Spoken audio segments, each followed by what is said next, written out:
এই মায়ের সাধনা আরাধনা কতদিন ধরে করছেন আপনি? আজকে আমার 9 বছর বয়স থেকে, তো 9 বছর 10-11ই ধরো, আজকে বয়স আমার 35-36-এ পড়ছে। সত্যি এত হ্যাঁ, আচ্ছা। মোটামুটি কায়েক্ট সাধনা ছিল আমার 19 বছর। হুম 19-20-তে 21-এ বিয়ে করেছি। হুম। তারপর থেকে মায়ের সাধনা থাকতে থাকতেই 4 বছর 5 বছর পরেই খেপা পাগলের মতন হতে হতে আস্তে আস্তে তখন আমাকে এক বর্ধমানে নিয়ে যায়, ঘটকপাড়ায় এক দিয়াসিনী আছে, ওনার ওখানে প্রচুর যাত্রী। তো ওই দিয়াসিনী তখনই বললো যে ছোটো থেকে মায়ের সাধনা, ওখানে ঘট বসাতে হবে। তখন ওই ঘর যেদিন বসিয়ে দিয়ে যায় সেদিন থেকেই আমি সুস্থ হলাম। তারপর আচ্ছা থেকে দূর দূরান্ত থেকে কোথা থেকে সব যাত্রী ভক্ত সবাই চলে আসে, আমার আচ্ছা কোনো অ্যাড নেই। আচ্ছা। আপনার নজরে আপনি আপনাকে কেমন দেখেন?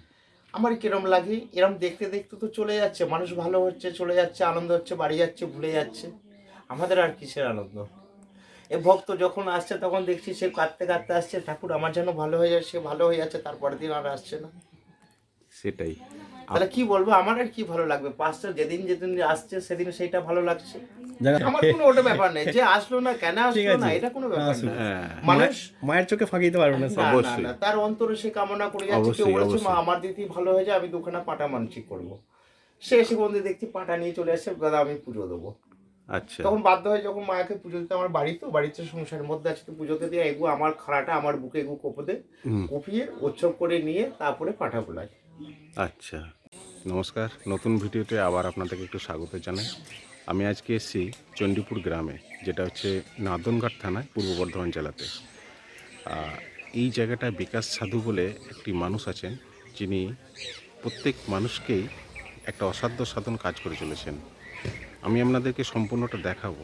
যদি ওনার ফোন নাম্বার থাকে অবশ্যই আমি স্ক্রিনে দিয়ে দেবো, এবং কিছু সংখ্যা ডেসক্রিপশন বক্সে দেবো। আপনারা ওটা জুড়ে নিয়ে ফোন করতে পারেন। যদি আমি নম্বর পাই বা অনুমতি পাই তবেই আপনাদেরকে দেব।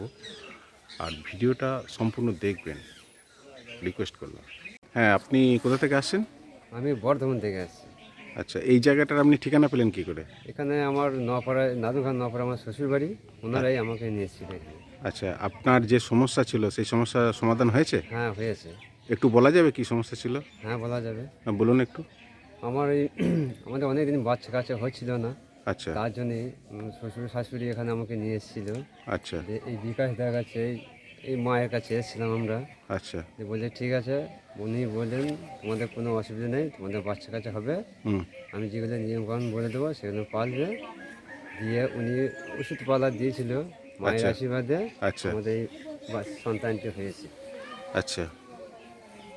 আপনাদের পুত্র সন্তান হয়েছে? হ্যাঁ। আর বাবা কিছু বলে কিছু টাকা পয়সা? না, ওনার কোনো কোনো দাবি ভাবি নাই, আপনার যেটা মনে মনে ইচ্ছা সেটা দেবে। আচ্ছা, আপনার খুশি মতো যেটা হ্যাঁ, হবে খুশির সেটাই? মতন দেবে। আচ্ছা কাপড় ভিজানো জল আছে না, সব চলে যায়, কাপড় ভিজিয়ে কাউরি বউ চলে গেছে, কাউরি এখন তো বেশিরভাগটাই কাউরি 2 ছেলের মা 3 ছেলের মা সব বেরিয়ে যাচ্ছে, সংসারে কোনো শান্তি নেই। এখনো মানুষের মনের গতিটাই তো হয়ে গেছে আলাদা। তো এগুলো আনা যায়? আনা যায় বলতে তাদের কাপড়ে খোঁট দিয়ে ভিজিয়ে রেখে দেওয়া হয়, এই জলটা আস্তে আস্তে যেরকম সাদা হয়ে গেছে না, সব রং মেশানো আছে, আচ্ছা। অটোমেটিক ওই জল সাদা হয়ে যাবে। তিনি আসার আশ্বাস আছে, আসবে। আচ্ছা, মানে যখন ওটা সাদা হয়ে যাবে তখন জানা যাবে? হ্যাঁ হ্যাঁ আসবে, তার মধ্যে জল একটু টানতে হবে, আর জল যদি না টানে ওই মুখটি দেওয়া থাকবে, সবই জল টানা আছে, আচ্ছা আচ্ছা 1/2 ইঞ্চি করে সব টেনে গেছে। আচ্ছা। তখনই বোঝা যাবে আসবে, আর তখন যদি না আসে বাধ্য হয়ে তখন ওই শ্মশান থেকে তাদের নাম দিয়ে একটু কাজ করলে আশা করি তারা চলে আসে। তো ওর জন্য কত খরচা হয়?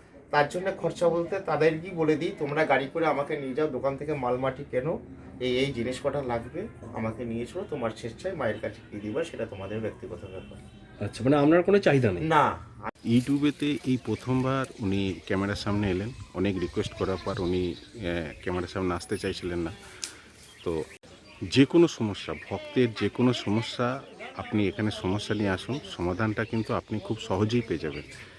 যদি সমাধান পান, করতে পারেন, তবেই উনি করবেন, নাহলে করবেন না। আর পয়সার কোনো ডিমান্ড নেই। আপনি 1 টাকাও দিতে পারেন, 100 টাকাও দিতে পারেন, নাও দিতে পারেন, কোনো অসুবিধা নেই। আচ্ছা বাবা, মানুষের সমস্যার শেষ নেই, না। তাহলে যে কোনো সমস্যা নিয়ে কি এই মায়ের কাছে আসা যায়?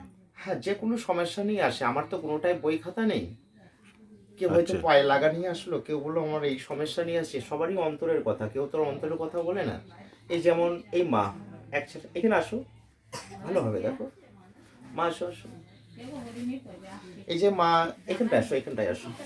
এই যে ওনার ছেলেকে খুব ডাক্তার দেখাচ্ছিল, ডাক্তার দেখিয়ে ভালো হচ্ছিল না, তো ওনার ছেলেকে এখানে নিয়ে আসলো। আমি তো বলিনি আমি কিসের জন্য এসেছি, ছেলের শরীর ভালো যাচ্ছে না, তো তখন দিলাম ওই 1 গ্লাস জল, একটু তেল জল দিয়ে ওনার ছেলে এখান থেকে এখন ভালো হয়েছে। বলো মা, তাই তো? খুব কষ্ট পাচ্ছিলে, এবার তোমরা জিজ্ঞাসা করো। আচ্ছা, আপনি কোথা থেকে এসেছেন? হ্যাঁ, ভাতুরি। আচ্ছা আচ্ছা, এখানে এসে মায়ের কাছে এসে সুস্থ হয়ে?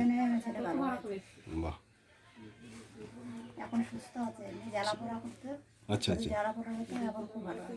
আচ্ছা আচ্ছা। বিকাশ বাবার ফোন নাম্বার আমি আমার ভিডিওর স্ক্রিনে কিছু সংখ্যা দিয়ে দিলাম, আর কিছু সংখ্যা ডেসক্রিপশন বক্সে আমি দিয়ে দিলাম। বিকাশ বাবার কিছু কথা এবং ক্রিয়াকলাপ আমি আপনাদেরকে পরবর্তী ভিডিওতে দেখাবো। ভক্তদের বিশ্বাস এই বিকাশ তান্ত্রিকের কাছে এলে অনেক কিছু অসাধ্য সাধন কাজ লাভ হয়েছে। আজকের মতো এটুকুই। যদি আপনাদের বিশেষ কিছু জানার থাকে অবশ্যই আপনারা আমাকে কমেন্ট করতে পারেন, আমি প্রত্যেকটা কমেন্টে রিপ্লাই দেব। তাহলে চলুন আজকের মতো এখানেই শেষ করলাম ভিডিওটা।